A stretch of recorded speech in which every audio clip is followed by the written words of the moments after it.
They fired the quiet analyst, then learned who controlled their future. For 5 years, Claire Bennett was the employee no one noticed and the analyst everyone depended on. Then a new director fired her to make room for an unqualified relative and demanded the forecasting system she had built. Claire signed the papers, packed one dying plant, and walked away without a scene. Her former bosses thought they had removed a disposable employee. By nightfall, they realized they had misjudged far more than her job title. The day Graham Holt fired me, he smiled as though he were doing me a favor. We were in a glass conference room on the 22nd floor of Astera Technologies, with downtown Seattle shining behind him and rain sliding down the windows in thin silver lines. The human resources manager sat to his right with a folder arranged squarely in front of her. Graham sat back in his chair, fingertips pressed together, wearing the expression of a man who had rehearsed compassion in the mirror. "Claire," he said, "this is not a reflection of your effort." That was how I knew it was absolutely a reflection of my effort. Or, more accurately, of how little he understood it. I was 27 and had worked in Astera's market intelligence group for 5 years. In that time, I had learned how to disappear while remaining essential. At team lunches, people forgot to count me when they made reservations. In department photographs, I ended up at the edge, usually half hidden behind someone taller. During quarterly recognition meetings, executives praised the analytics support team without mentioning that the team's most important forecasts came from one quiet desk by the window. I told myself I did not care. I was not there to collect compliments. I was there to find patterns other people missed. I could look at a campaign report with 200 columns and identify the one variable quietly dragging down conversion. I could tell when an increase in website traffic was real demand and when it was nothing but cheap, low-quality clicks. I could forecast how a launch would perform before the creative team finished arguing about the font on the landing page. My former director, Martin Ellis, used to call me his anchor. He only said it in private. Martin was kind, thoughtful, and deeply uncomfortable with conflict. He trusted me with the hardest work, but he rarely defended my ownership of it in public. When a presentation succeeded, he praised the department. When I warned that a strategy would fail, he carried the warning upstairs without always attaching my name. I accepted that arrangement because the work mattered more to me than the spotlight. At least, that was what I believed then. A month before my firing, Martin had been transferred to lead a new business unit in Portland. His replacement was Graham Holt, a 42-year-old executive who introduced himself by mentioning 3 continents, 2 business schools, and a leadership podcast no one in the room had heard of. On his second day, he moved my desk from the window to the corridor beside the printer. The window desk went to his cousin, Evan Price. Evan was 23, friendly enough, and entirely unprepared for the role Graham had given him. His degree was in broadcast communications. He had never worked with market data, had never built a forecast, and once spent 20 minutes trying to locate a pivot table because he thought it was a separate program. I tried not to hold that against him. Being inexperienced was not a moral failure. Being placed in a job because of family connections was Graham's decision, not Evan's. But Graham did not bring Evan in to learn. He brought him in to replace. During his first all-hands meeting, Graham wrote Profit Center in large blue letters across the whiteboard. "We have to stop rewarding invisible work," he said. "Every person on this team needs to demonstrate direct commercial impact." His eyes traveled around the room and settled on me. I almost laughed. The irony was too perfect. The North Star forecasting platform, the system guiding nearly every major marketing investment Astera planned for the next year, existed because of my invisible work. I had spent 6 months building it from 5 years of sales data, campaign performance, customer behavior, pricing history, seasonality, and competitive movement. It was not simply a spreadsheet or a dashboard. It was a decision system with several forecasting layers, a set of calibration rules, and a risk engine that could simulate what happened when the market did not behave as expected. Martin understood enough to know what it was worth. Graham saw a screen with charts. 3 hours after the meeting, I received a calendar invitation from Human Resources. Now the folder was in front of me. The HR manager, Melissa Grant, explained that Astera was realigning resources and that my position had been eliminated. The company offered 10 weeks of severance, continuation of health benefits through the end of the following month, and payment for unused vacation. There was also a confidentiality agreement and a statement confirming that I had returned all company property. The terms were not generous, but they were legal and carefully measured. Enough to discourage a fight. Not enough to soften the insult. Graham leaned forward. "You're talented," he said. "Your role is simply too specialized for where the department is going. Evan brings energy, communication skills, and a more business-facing mindset." I looked at him for several seconds. He mistook my silence for shock and softened his voice. "You're young. This could be the push you need to find something that suits you better." Something tightened behind my ribs, but I kept my face still. I had spent years turning stillness into armor. I picked up the pen Melissa had placed beside the agreement. "May I take a few minutes to read everything?" I asked. Graham blinked, perhaps disappointed that I was not crying. "Of course." I read every page. I changed one sentence that was too broad. Melissa called the legal department, and they approved the revision. Then I signed. The pen scratched softly over the paper. Graham's shoulders relaxed. "There is one important transition item," he said. "North Star. We need you to transfer all files and train Evan before your access ends tomorrow." There it was. The real reason for the urgency in his eyes. "Everything required by the transition checklist will be provided," I said. "Good." He smiled again. "I knew you'd be professional." He had no idea how much I had learned to hear in that word. Professional meant quiet. It meant useful. It meant easy to remove. I stood, shook Melissa's hand, and left the room with the folder under my arm. Outside, the department continued moving as if nothing had happened. Phones rang. Someone laughed near the coffee station. The printer beside my new desk coughed out a stack of color pages. Evan looked up from his monitor and gave me a nervous smile. "Everything okay?" he asked. "No," I said. "But it will be."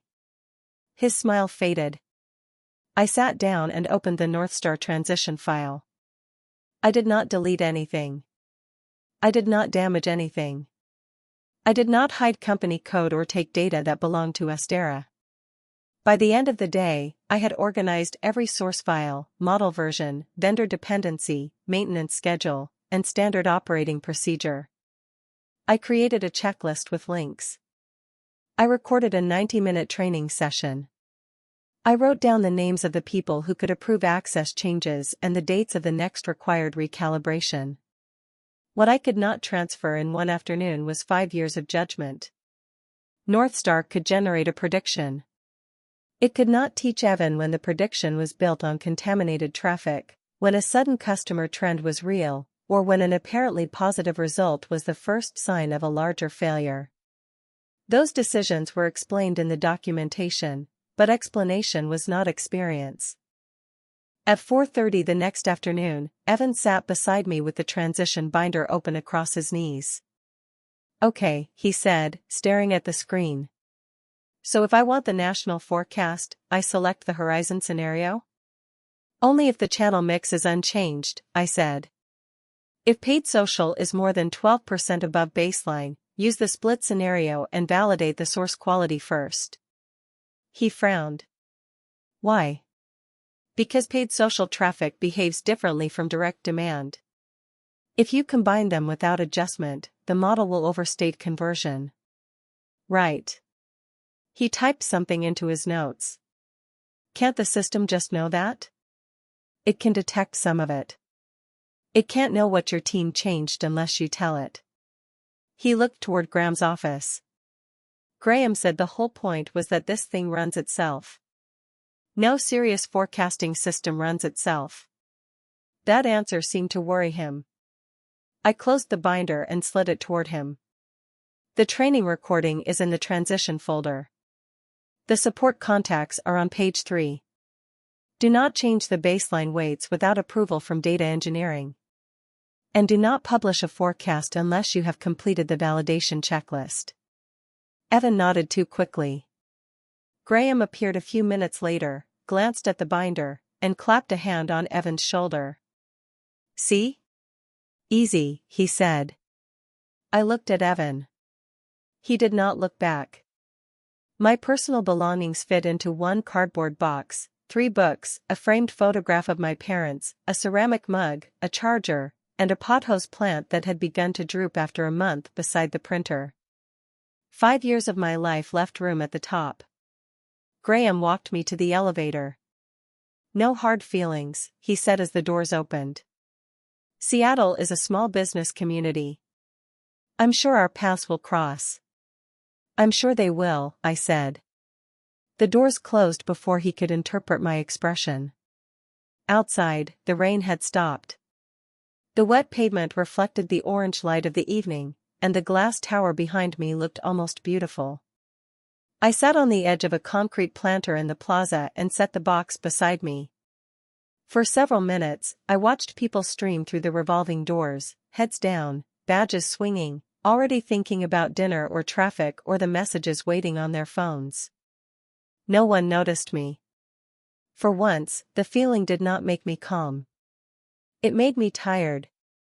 My father had spent years asking when I would come home to Bennett Advanced Materials. My mother had asked more gently, usually while pretending she only wanted me closer for Sunday dinners. I had always refused. I wanted to earn my career without the Bennett name opening a door. I wanted to know whether I was capable when no one knew whose daughter I was. I had received my answer. I was capable. What I had not expected was how easily capability could be used when it was not defended. I lifted my phone and took a photograph of the cardboard box and the drooping pothose, with the Astera tower blurred behind them. Then I opened LinkedIn. I wrote. 5 years at Astera Technologies ended today. I'm grateful for the problems I was trusted to solve, the people who taught me, and the lessons I did not expect to learn. My long-running attempt to avoid the family succession conversation has officially failed. Next stop, home, where my father has apparently been saving a strategy office and several hundred unresolved questions for me. Sometimes being underestimated gives you room to grow.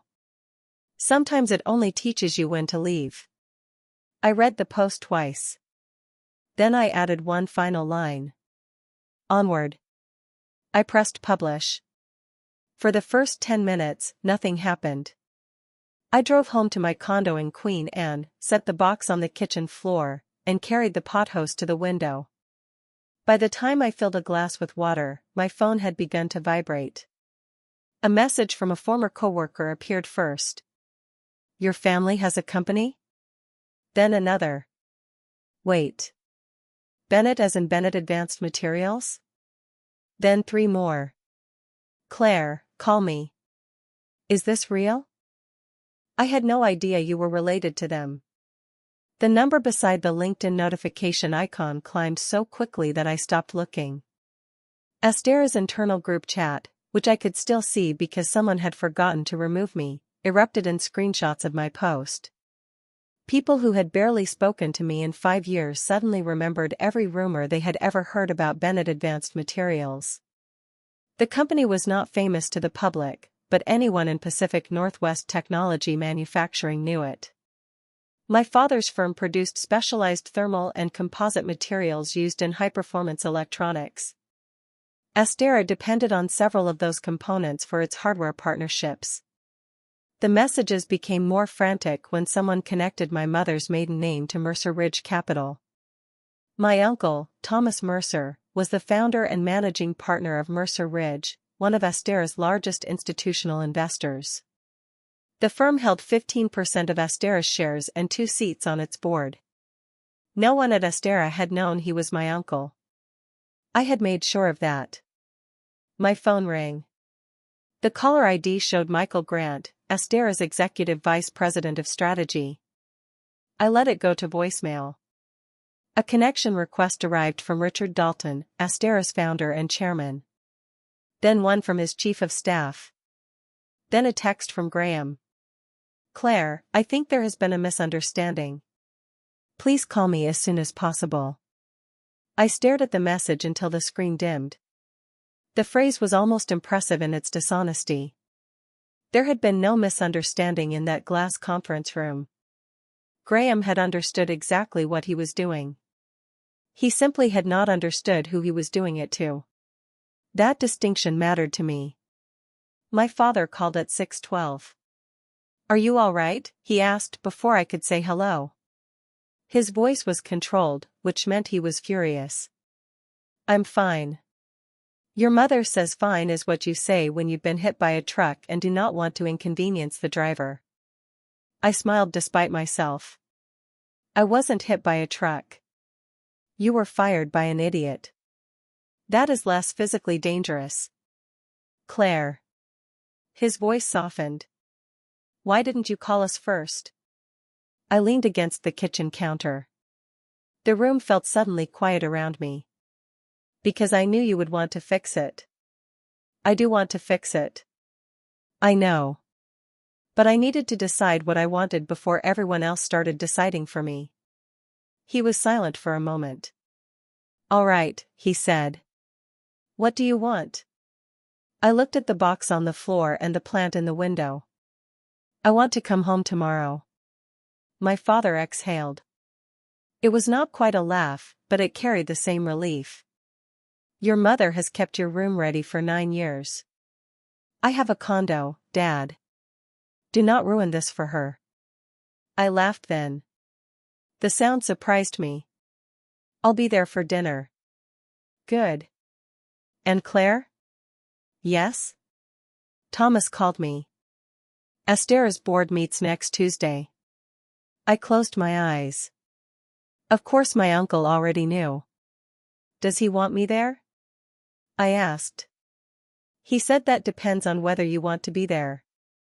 The old version of me would have said no.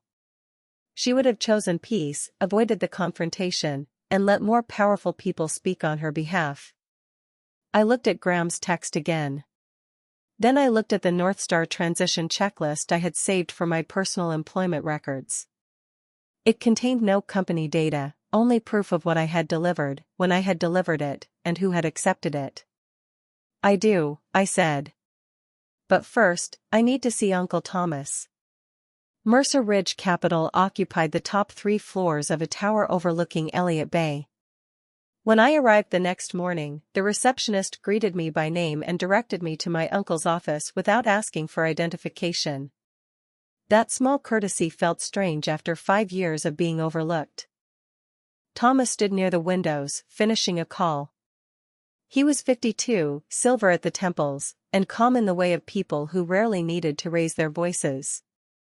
When he hung up, he studied me for a long moment. You look better than your father sounds, he said. Dad always sounds one inconvenience away from declaring war.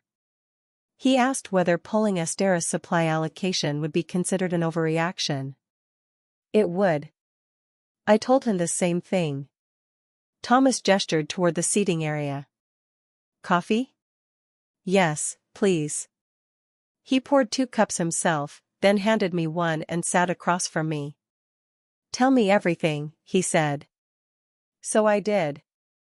I told him about Martin's transfer, Graham's arrival, Evan's appointment, the desk move, the meetings, the dismissal, and the handover. I did not dramatize it. Facts were more useful than anger, and I had spent years learning how to arrange facts so their meaning became impossible to ignore. Thomas listened without interrupting. When I finished, he tapped one finger against the arm of his chair. Did you retain any Astera files? No. Any access? No. My credentials were disabled before I left the building. Did you provide the required documentation? Every file on the transition checklist, plus a recorded training session and a maintenance calendar. Good. He nodded once. Then we can keep this where it belongs: governance, competence, and risk. Not revenge. The word landed more sharply than I expected. I'm not looking for revenge. Aren't you? I opened my mouth, then stopped. Thomas gave me a faint smile. Wanting someone to face the consequences of what they did is not the same as wanting revenge. But the line can move when you are hurt. I'm asking because the boardroom will punish any confusion. I looked down at my coffee. I want them to understand what they threw away, I said. And I want Graham to stop making decisions that hurt people who cannot frighten him with their last names. That is clearer. He rose and walked to his desk.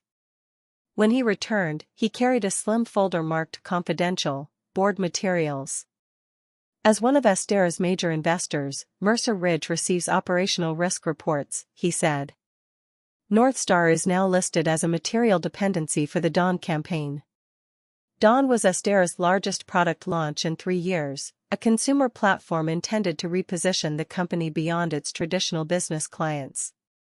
The campaign budget exceeded $18 million. Graham had inherited the launch when he became director, and he had told everyone he intended to make it the proof of his leadership. Thomas opened the folder. Yesterday, the risk dashboard flagged an unusual increase in forecast variance. Data engineering attributed it to changed inputs from the marketing team. The variance is currently 9% and rising. My hand tightened around the coffee cup. Did they change channel weights? That is what the note suggests. Without recalibration? Apparently. I set down the cup. Who approved it? The system log identifies Evan Price. I stared at the report. Northstar's standard tolerance was 3%.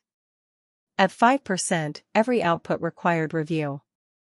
At 9%, the forecasts could still look polished while being dangerously wrong. Thomas watched my face.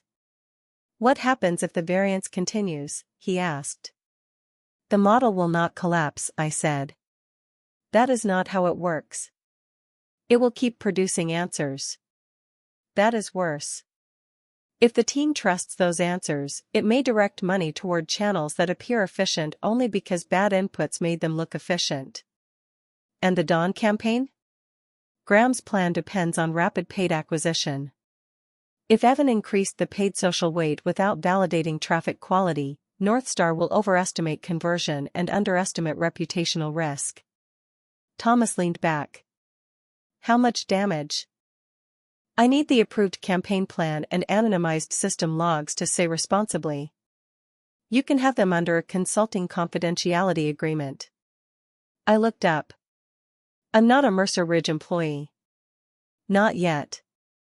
The corner of his mouth lifted. I am offering you a temporary engagement as a market risk advisor. It will be documented, paid, and reviewed by counsel. You will analyze only materials Mercer Ridge is authorized to access. That was my uncle, no hidden shortcuts, no family favors disguised as informal conversations. He was giving me a legitimate role and making me accountable for it. I accept, I said. Good. There is one more development. My phone rang before he could continue. The caller ID showed Astera Technologies. Thomas glanced at the screen. That may be it. I answered. A man's voice came through, low and controlled. Ms. Bennett, this is Richard Dalton. Astera's founder had never spoken to me during my 5 years at his company. Good morning, Mr. Dalton. I would like to meet with you this afternoon. 3 o'clock, in my office. There was no apology in the invitation, only authority. I looked at Thomas. He nodded once. I'll be there, I said. At 2:55 that afternoon, I walked back into Astera's headquarters wearing a cream-colored suit I had bought for a conference and never had the confidence to wear. The receptionist recognized me immediately. Her eyes widened, then dropped to the visitor list on her screen. "Ms. Bennett," she said, standing. "Mr. Dalton is expecting you." The same building felt different when I entered through the executive elevator. Nothing about the walls had changed. The difference was that no one assumed I belonged near the printer anymore. Richard Dalton's office occupied half of the top floor. Dark wood, framed patents, and a wall of windows created the impression of a man who had spent 30 years proving he deserved the view. Michael Grant, the executive vice president who had called me the night before, sat on a leather sofa. Graham stood near the conference table. His face had the gray, strained look of someone who had not slept. Richard remained behind his desk until I entered. He was nearly 70, with white hair and a direct gaze that made most people rush to fill silence. I did not. "Ms. Bennett," he said. "Please sit." I took the chair across from him. Graham did not meet my eyes. Richard folded his hands on the desk. "I owe you an apology," he said. "The way your termination was handled did not meet the standards of this company." It was a careful apology. He regretted the method, not yet the decision. "Thank you," I said. He glanced at Graham. "Mr. Holt exercised poor judgment. We are reviewing both the personnel decision and the circumstances surrounding Mr. Price's appointment." Graham shifted his weight. "Claire," he said, "I want to be clear that I never intended to diminish your contribution. You described my work as too specialized to create direct value." His mouth tightened. I did not have full visibility into the scope of Northstar. "You signed the department risk register." Northstar was listed on page 2. Michael looked toward Graham. Richard's expression barely changed, but the room became quieter. "I should have reviewed it more carefully," Graham said. "Yes," I said. "You should have." Richard leaned forward. "We can spend the afternoon assigning blame, or we can discuss a solution. Astera would like you to return." I had expected the offer. I had not expected how little it moved me. "As what?" I asked. "Director of Market Intelligence. You would report to Michael, not Mr. Holt. Your base salary would increase by 50%. There would be a significant annual bonus, restricted stock, and authority to rebuild the team as you see fit." Michael spoke then. "You would also have an executive sponsor and direct access to the strategy committee. No more invisible work." The last phrase almost sounded sincere. Graham swallowed. "I would support the transition." I turned toward him. "Would you?" He flushed. Richard's gaze sharpened. "The company is prepared to make this right." I rested my hands in my lap so no one would see that my fingers had gone cold. 5 years earlier, the offer would have felt like proof that every late night had mattered. Even the day before, I might have imagined enjoying the shock on my coworkers' faces when I returned with a new title and an office. But a promotion offered under threat was not recognition. It was containment. "Why?" I asked. Richard frowned. "Why what? Why do you want me back?" "Your work is critical." Was it critical 2 days ago? We did not have complete information. Martin Ellis did. Data engineering did. The campaign team did. My name is on every major Northstar version and every risk memo connected to Dawn. Michael's face tightened with discomfort. I continued. "Yesterday, I was a cost. Today, after you learned who my father and uncle are, I am director material. I need to understand which new piece of information changed your assessment of my ability." No one answered immediately. Rain began tapping against the windows again. Richard's voice lowered. "Are you suggesting we are making this offer because of your family?"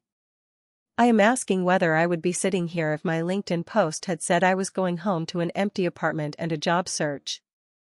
Graham stared at the floor. Michael looked away.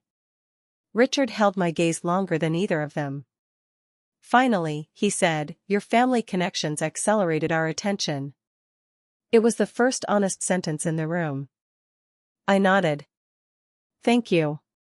But they do not create your value," he added. "Your record does.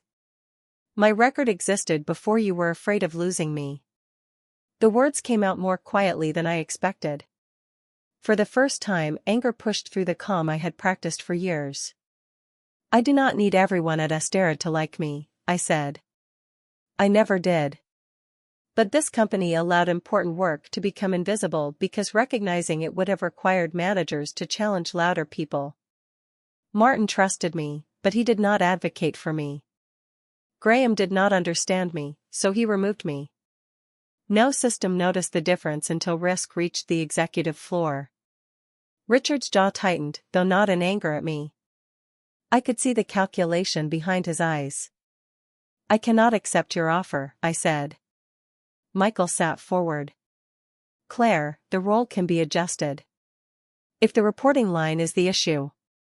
"It is not the reporting line." "Then tell us what it is." "The company is trying to solve a governance failure with a compensation package. That may bring back an employee.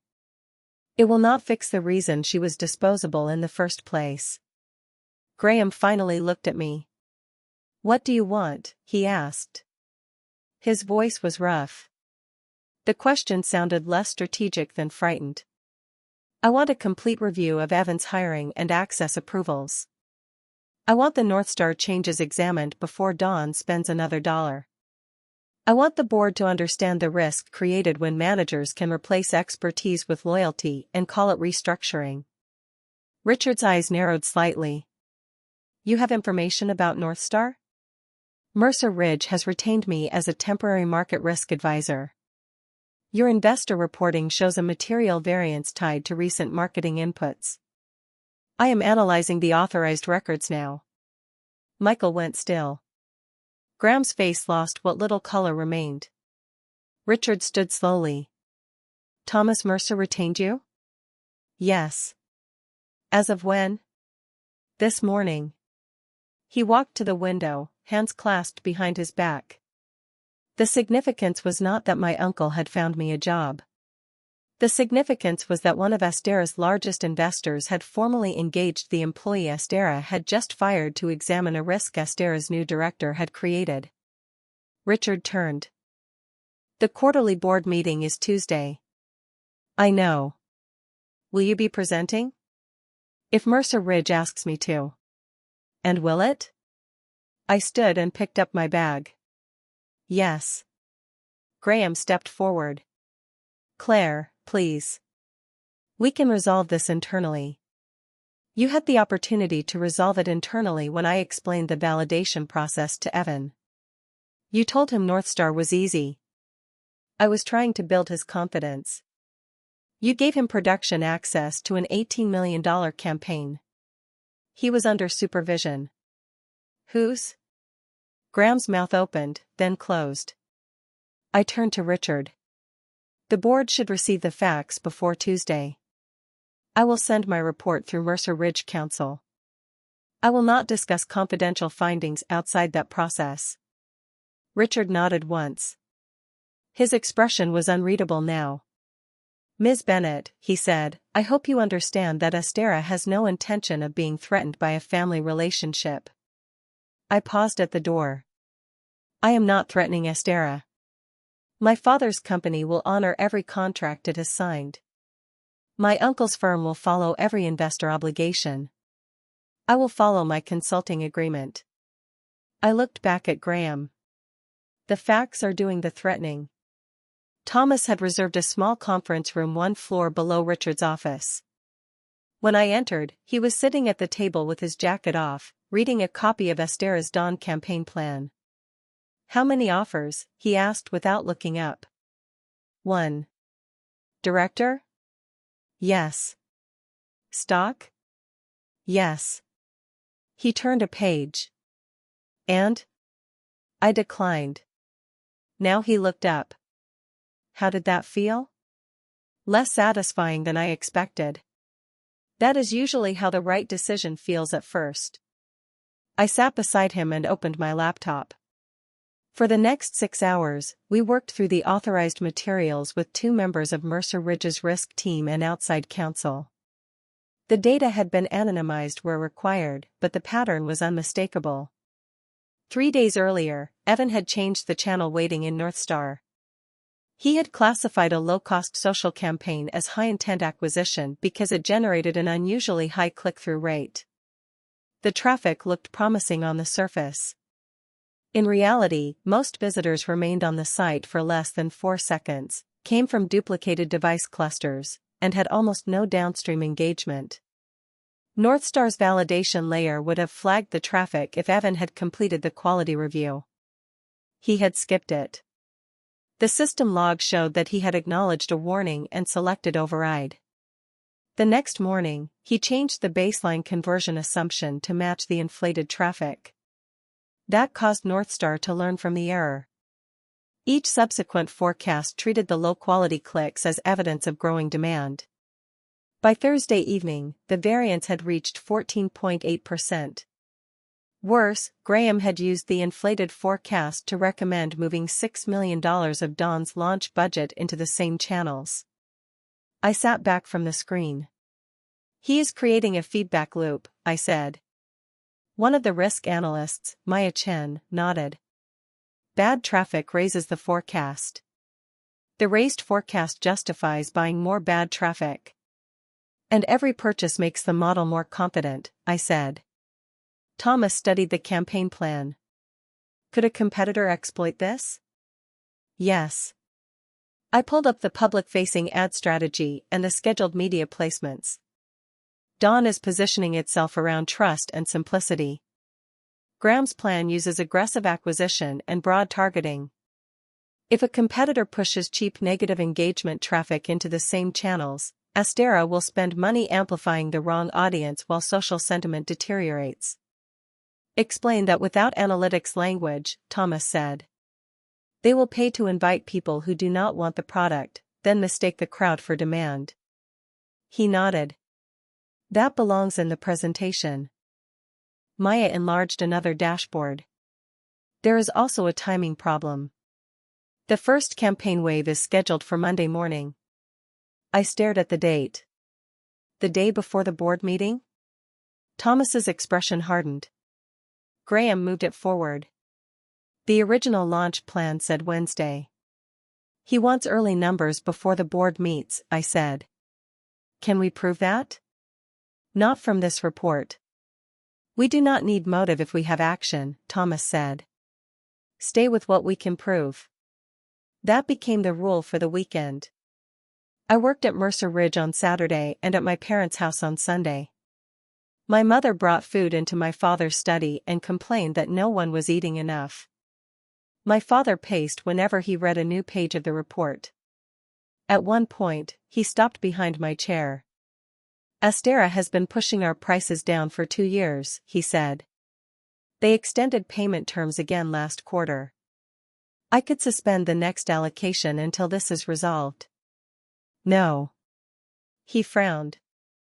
They would understand the risk immediately. They would also understand that we use supply contracts to settle family grievances. This is not only a family grievance. Their management failure threatens demand for components we produce specifically for them. Then address that through the contract review. Do not do it because they fired me. His face tightened. They humiliated you. Yes. I turned in my chair. And if we retaliate through the supply chain, Graham becomes right about one thing. My value at Astera becomes impossible to separate from my family's power. My father looked toward the windows. Outside, the trees along the property moved in the wind. After a long silence, he said, "You sound like your mother." Is that an insult? My mother called from the doorway. He almost smiled. Never successfully. She came into the study and set down 3 plates. Eat, she said. Then she touched my shoulder. And remember that coming home does not mean you failed to make it on your own. I looked up at her. For years, I had treated independence as distance. I had believed accepting support would erase everything I had earned. Yet Graham's mistake was not that he knew someone. It was that he valued loyalty above competence and hid the relationship while giving access that had not been earned. Family was not the problem. Power without accountability was. I know, I said, though I was only beginning to. By Sunday night, the report was complete. It had 3 sections. The first documented the personnel and governance failures surrounding my termination and Evan's appointment. It did not argue that firing me was illegal. It showed that the decision removed the identified owner of a material system without a qualified succession plan.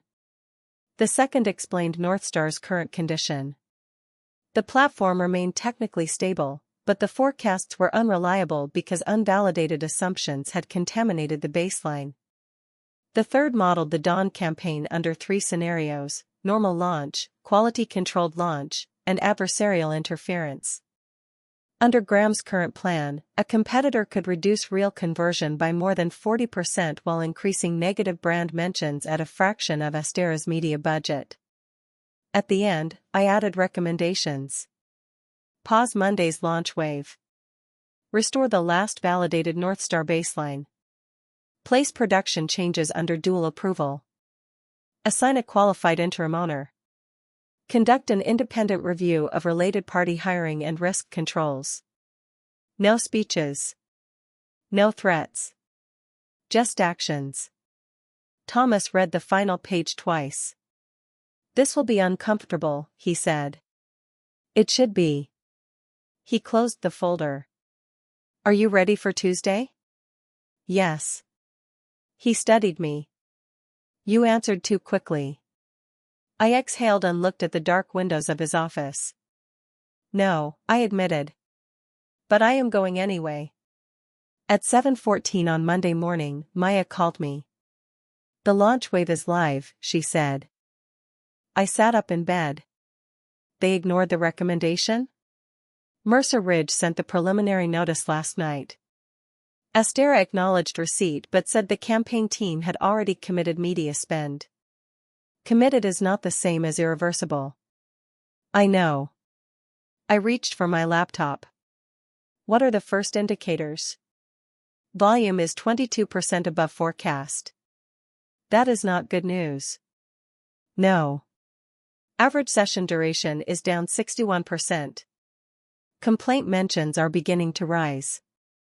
The room felt suddenly cold. Has Astera paused? Not yet. Graham circulated a note calling the volume a strong opening. For 5 years, I had watched executives fall in love with numbers that told them what they wanted to hear. Graham was not stupid. That would have been simpler. He was ambitious, under pressure, and skilled at turning uncertainty into confidence. He had built his identity around being the person who saw opportunity before cautious people saw it. Now every warning looked to him like resistance. By 8:30, the campaign was trending for the wrong reason. Users complained that the ads were appearing repeatedly, following them across platforms, and promising features that the product page did not clearly explain. A small technology news site posted screenshots under the headline Astera's new trust campaign feels like spam. At 9, the first competitor account joined the conversation with a joke. By 10, larger accounts were sharing it. The risk was no longer theoretical. Thomas called Richard Dalton directly. I heard only my uncle's side of the conversation. You have the report. No, Richard, high traffic is not the same as demand. Then ask your team why the complaint rate is 6 times baseline. I am not asking you to take my niece's word for it. I am asking you to read your own system logs. He listened for several seconds. No. We will not wait until the board meeting if shareholder value is being damaged now. When he hung up, he looked at me. They are pausing new spend for 2 hours while they validate. 2 hours is not enough to clean the baseline. It is enough to stop making it worse. At 11:20, my former coworker, Priya Shah, sent me a text. I know I should not contact you, but Evan is panicking. Graham is telling everyone Northstar was poorly documented. I saw your transition binder. That is not true. I stared at the message. Priya had worked 2 rows behind me for 3 years. We had shared coffee, deadlines, and occasional jokes, but never enough trust to call each other friends. I typed back carefully. Do not send me company information. Preserve anything relevant through Astera's legal or ethics process. The board is reviewing the issue. Her reply came a minute later. Understood. For what it is worth, I'm sorry I stayed quiet when they moved Evan into the group. I read the sentence more than once. Silence had protected me for years. It had also protected everyone who benefited from my silence. At noon, Astera formally paused the campaign. At 1, Richard's chief of staff requested that I join an emergency call as Mercer Ridge's advisor. Council approved, and Thomas joined with me. Graham was on the call, along with Michael Grant, data engineering, communications, legal, and 3 senior marketing managers. Evan was not present. Richard opened without ceremony. We need to determine whether the forecast can be trusted and what must happen before media resumes. Graham spoke first. The model is unstable because the transition was incomplete. We were not informed that routine channel adjustments could contaminate the baseline. I felt my pulse in my throat. Thomas muted our line and looked at me. Facts. I nodded and unmuted. The transition documentation includes a section titled Baseline Protection and Channel Changes, I said. It begins on page 17. The recorded training covers the same procedure at 42 minutes. The production interface also displays a warning before an override. Silence followed. Michael asked, "Do you have proof the training was delivered?" Yes. The handover checklist was signed electronically by Evan Price and Graham Holt at 4:12 on my final day. Human Resources and Legal have copies. Graham's voice sharpened. A signature does not mean the material was practical. Northstar was designed around Claire's personal methods. It was designed around Astera's data and documented controls, I said. I recommended a 2-week supervised transition when Martin left. You declined and requested 1 day. That recommendation was not escalated to me. It was sent directly to you. Another silence. Richard said, "Legal, retrieve the email." We waited. I could hear someone typing. Then Astera's general counsel spoke. I have it. Ms. Bennett sent the recommendation to Mr. Holt, Mr. Grant, and Human Resources 11 days before termination. Mr. Holt replied, 1 day is sufficient. The platform should not be dependent on a single employee. Graham said nothing. The call continued for another hour, but the balance had changed. Data engineering confirmed it could restore the last validated baseline. Communications prepared a response to complaints. Paid media remained paused. Astera's legal team began preserving records related to Evan's access and Graham's decisions. When the call ended, I sat back and realized my hands were shaking. Thomas noticed. You did well, he said. I wanted to yell. You did better than yelling.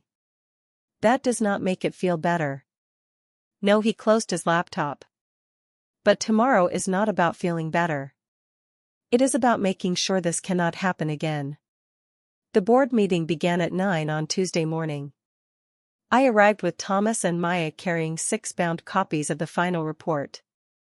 Astera's executive conference room looked nothing like the glass room where I had been dismissed. The table was long enough to make distance feel deliberate. Screens filled one wall. Framed photographs of product launches and ribbon cuttings covered another. Richard sat at the head of the table. Michael was on his right. Graham sat farther down, beside outside counsel.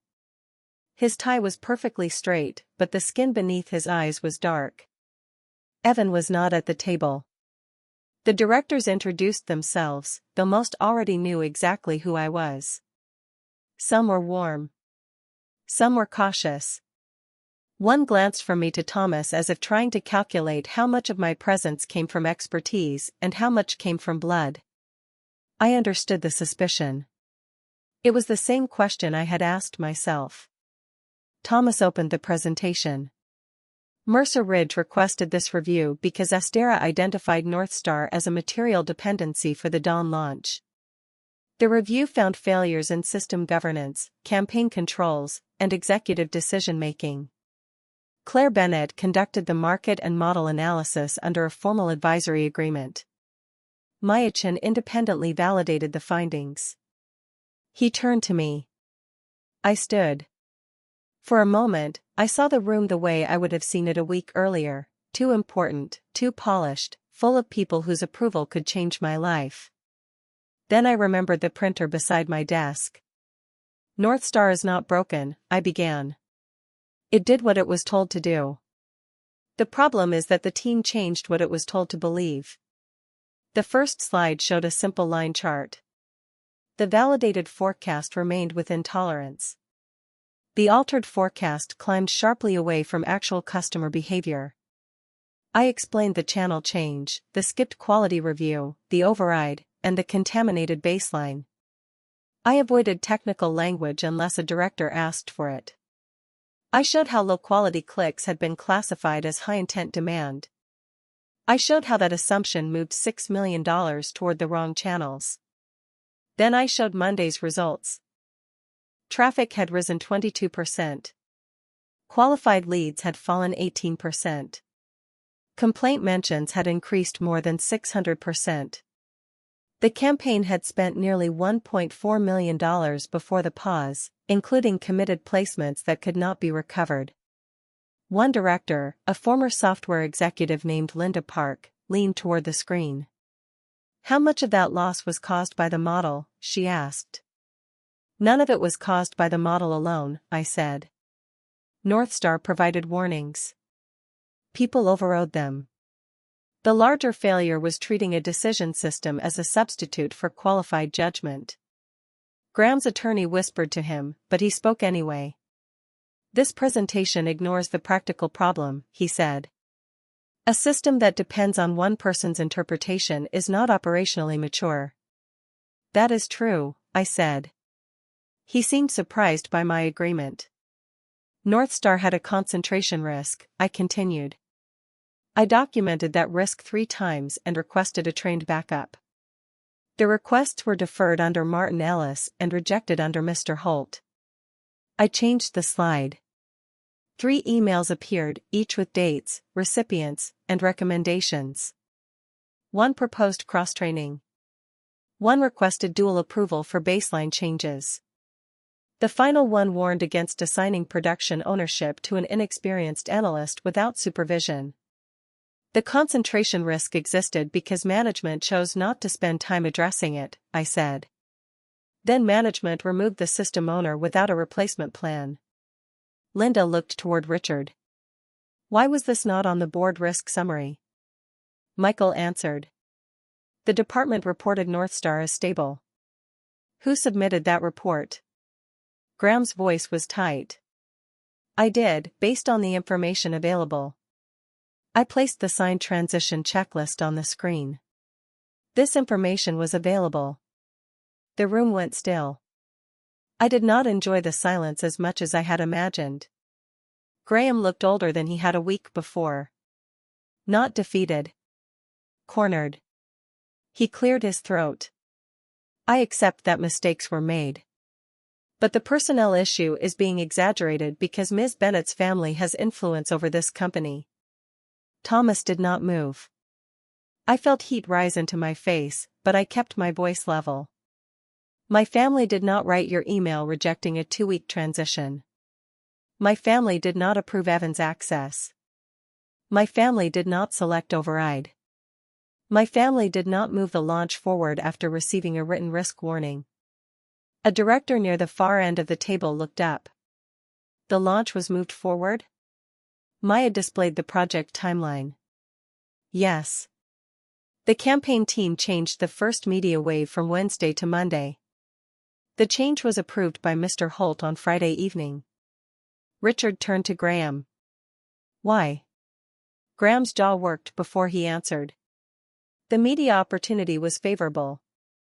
We had a chance to establish momentum before competitors responded. After Mercer Ridge requested a review? Linda asked. The review was preliminary. And after Northstar variance exceeded tolerance? We believed the variance reflected genuine demand. Despite the quality warnings? Graham looked toward the screen. Evan told me the warnings were overly conservative. It was the first time he had shifted blame to his cousin. The door opened quietly. A member of Astera's legal team entered and handed a note to Richard. He read it, then looked at Graham. Mr. Price has provided a statement, Richard said. He says you instructed him to override the warning because the campaign needed stronger projections for the board. Graham's face hardened. He is protecting himself. Did you instruct him to override it? I told him to use his judgment. He had no relevant experience. He was hired for potential. By you, Linda said. Graham looked around the table, perhaps searching for the confidence that had always carried him through rooms like this one. My relationship to Evan was disclosed. Outside counsel spoke. It was disclosed after his start date, not before. The hiring exception form identifies him as a referral but not a relative. Thomas finally leaned forward. This is not a debate about whether executives may hire people they know. It is a question of whether a relationship was hidden, qualifications were bypassed, controls were ignored, and investor risk was misrepresented. Richard's expression had become almost blank. Claire, he said, finish the report. I advanced to the final section. The adversarial simulation showed what could have happened if Astera had continued the campaign for 48 hours. It was not a prediction of certain disaster. It was a range of plausible consequences, millions in wasted spend, a sustained decline in brand trust, partner concern, and a lower probability of a successful second launch. Then I presented the recovery plan. Restore the last validated baseline. Require 2 qualified approvals for any production change.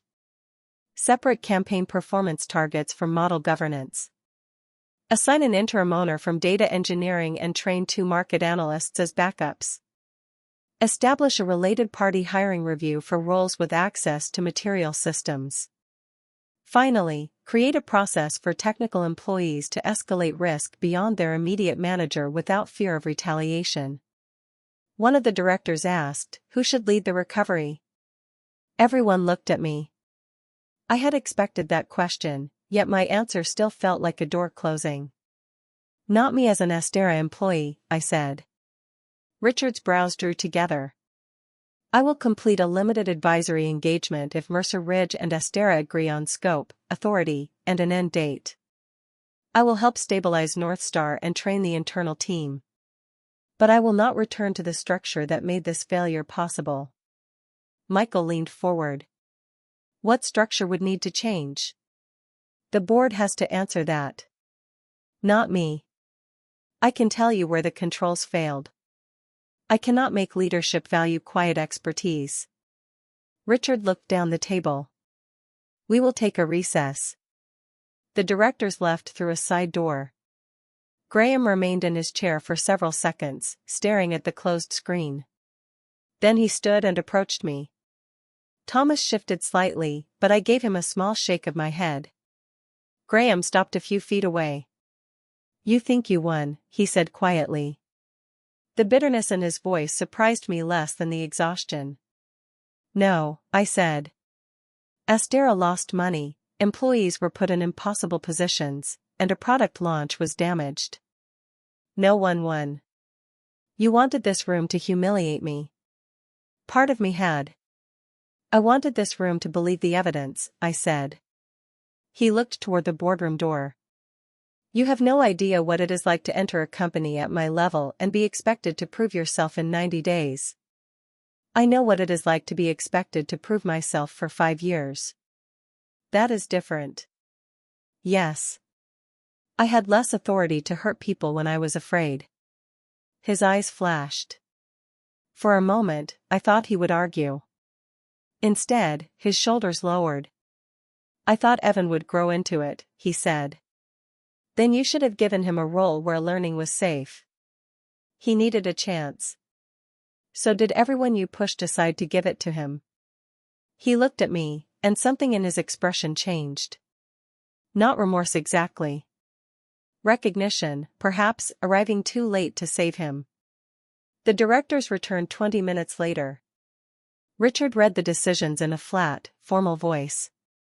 Graham was placed on immediate administrative leave pending termination review.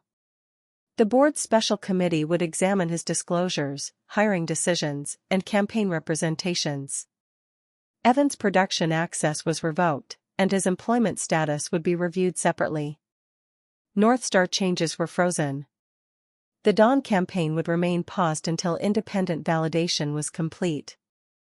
The board also approved a 90-day stabilization engagement with Mercer Ridge, subject to council finalizing the terms. I would serve as lead market risk advisor, reporting jointly to the special committee and Astera's interim chief operating officer. Then Richard looked directly at me. The board accepts that this failure began before Mr. Holt arrived, he said. Astera relied on work it did not properly recognize, document, or protect. That is a leadership failure.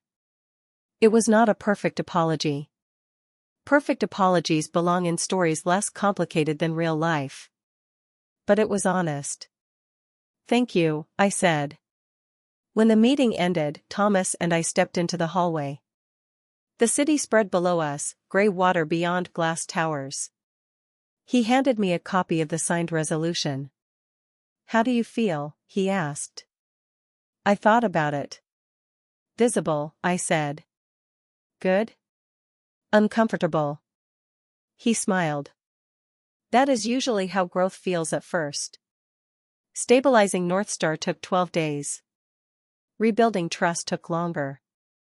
I returned to Astera as an advisor with a temporary badge, a written scope of authority, and an office beside data engineering. The arrangement felt strange. People who once passed me without looking now stepped aside in hallways. Former coworkers stopped by with apologies, explanations, and carefully edited memories of how they had always respected my work. I accepted some apologies. I did not pretend all of them repaired anything. Priya became one of the 2 analysts trained as backup owners. She was sharp, methodical, and more willing to challenge a bad assumption than I had realized. Why didn't you ever apply for the senior analyst role? I asked her during our first training session. She gave me a look. Because everyone knew you were already doing it without the title. I assumed there was no point. The answer stayed with me. My invisibility had not only limited me. It had distorted the path for people behind me. By accepting responsibility without recognition, I had helped create a department where titles meant less than private arrangements. I should have pushed harder, I said. Priya looked surprised. They should have recognized you. Both can be true. Martin called during the second week. He sounded older than I remembered. I read the board summary, he said. Claire, I am sorry. For leaving? For making you indispensable and then acting as though that was protection. I sat quietly. He continued. I told myself I was keeping you out of politics. Really, I was using your patience to avoid conflict. If I had created the right title, the right backup, and the right visibility, Graham could not have erased your role with one meeting. Hearing him say it loosened something in me. I let you, I said. That does not excuse me. No. But it means I have something to change too. Martin later agreed to serve as an independent witness in the governance review. His testimony confirmed that North Star's concentration risk had been known and repeatedly deferred. Evan resigned before the employment review concluded. A week later, He emailed me from a personal address. I'm sorry. I knew I wasn't ready, but I wanted to believe Graham when he said confidence mattered more than experience. When the warning came up, I was afraid to ask for help because he had told everyone I could handle it. I blamed the system before I admitted I didn't understand it. I read the message twice before replying. You were put in a role that required experience you did not have. But you still made choices, including overriding a warning and signing a checklist you had not completed. Learn the difference between being supported and being protected from consequences. It will matter in your next job. He answered only once. I will. Graham's termination became final after the special committee found that he had failed to disclose the family relationship properly, bypassed access controls, and misrepresented campaign risk to senior leadership. The company did not announce the details publicly. Astera issued a brief statement about a leadership transition and delayed dawn for 6 weeks. The new launch was smaller, clearer, and built around verified demand rather than inflated reach. It did not break records. It did something more valuable.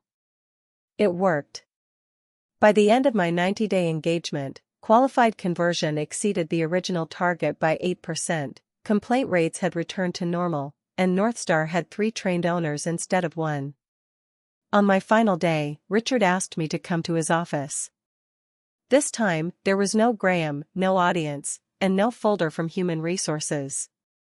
I am going to make one final attempt, he said. Chief Market Strategy Officer. Executive Committee. Full authority over analytics and planning.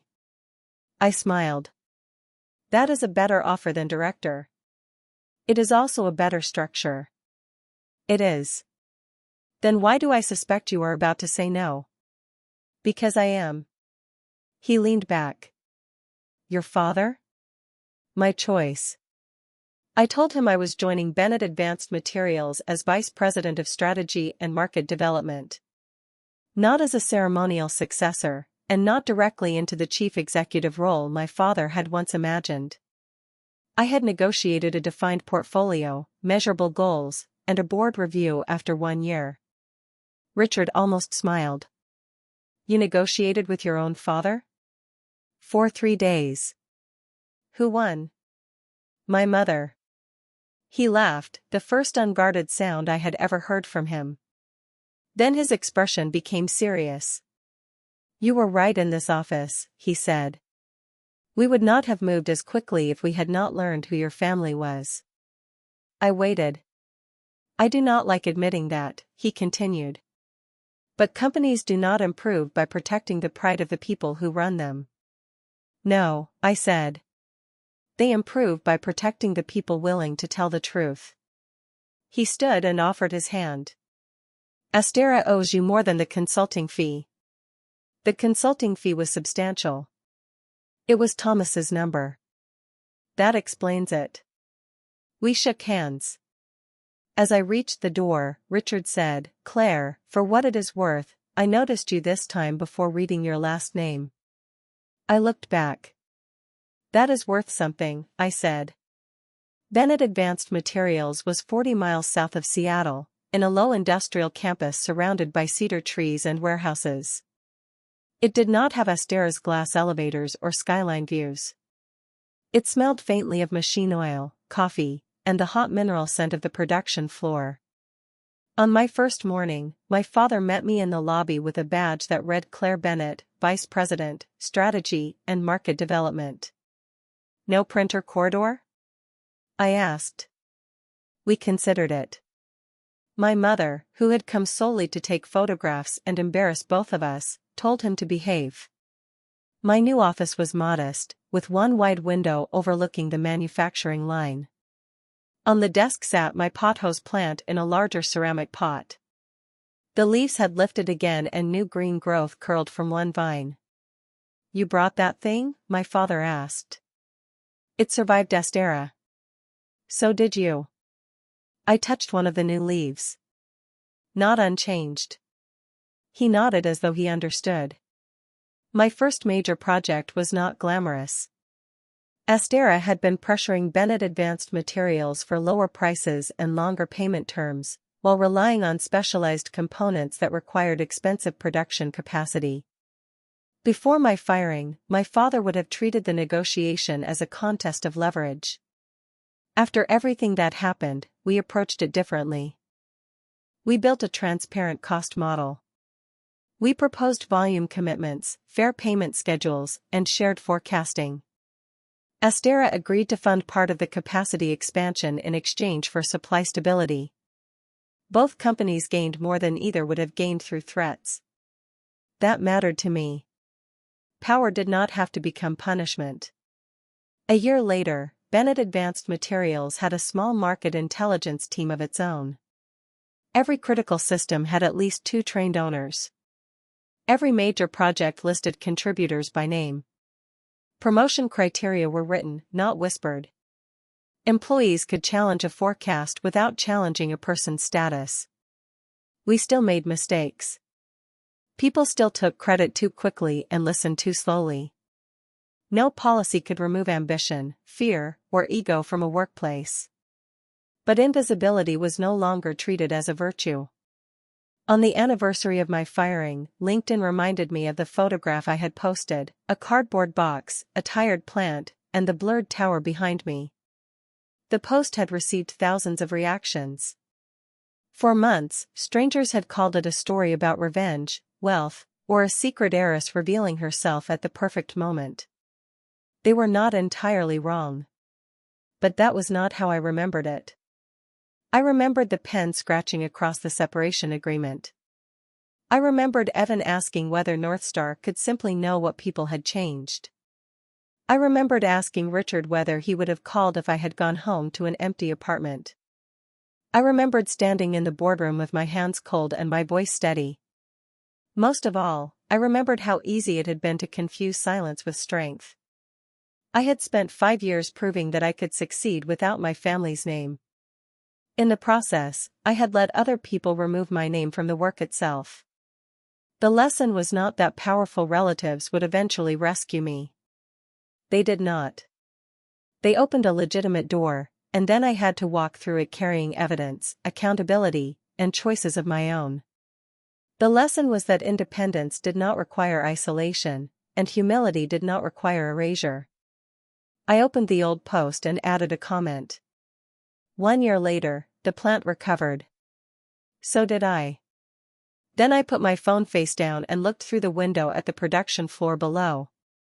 Priya was visiting that afternoon to discuss a joint forecasting project between Bennett and Astera. Maya had been promoted to lead Mercer Ridge's operational risk practice. Martin was building a new governance team in Portland. Work continued. People changed slowly.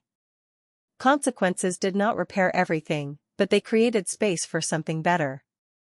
My father knocked on the open door. "Strategy meeting in 5, he said.